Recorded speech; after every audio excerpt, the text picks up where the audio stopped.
দেখবেন কুরবানির আগে পশুটার চোখ দিয়া পানিগুলো গড়ায় গড়ায় পড়তে থাকে।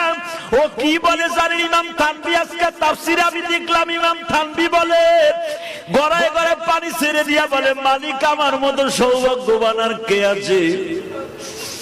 তুমি আমার একটা ভালো লোকের বাড়িতে খরিদ করলা। দেখবেন যে এই পশুগুলো কাঁদে, ওই মালিকের টাকার মধ্যে কোনো ভেজাল নাই। ও মালিকের বারিন্দায় বসে বসে কাঁদে আর বলে, মালিক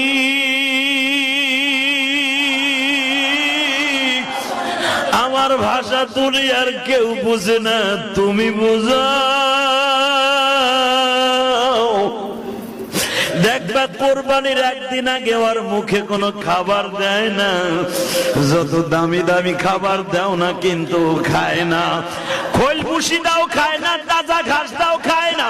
এই জন্য বিশ্ব নবী বলে কোরবানির আগের থেকে তোমরা খাবার দিবা না, কারণ ওর দপ্তরে আল্লাহর সাথে একটা দোস্তি হয়ে যায়।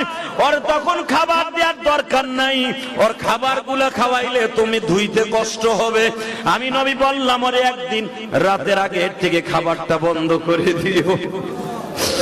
ও বলে মালিকের কাছে বলে, মালিক আর দুনিয়ার খাবার আমার জন্য নাই, আমি তোমার জান্নাতে দিয়ে খাইতে চাই, কিন্তু আমার কাছে একটা ওয়াদা দিবানি গো মালিক।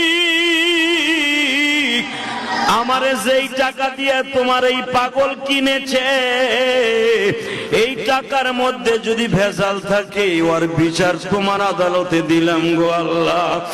আর যদি ভেজাল না থাকে আমার পরে সওয়ার করাইয়া তুমি তারে জান্নাতে নিয়ে নিও।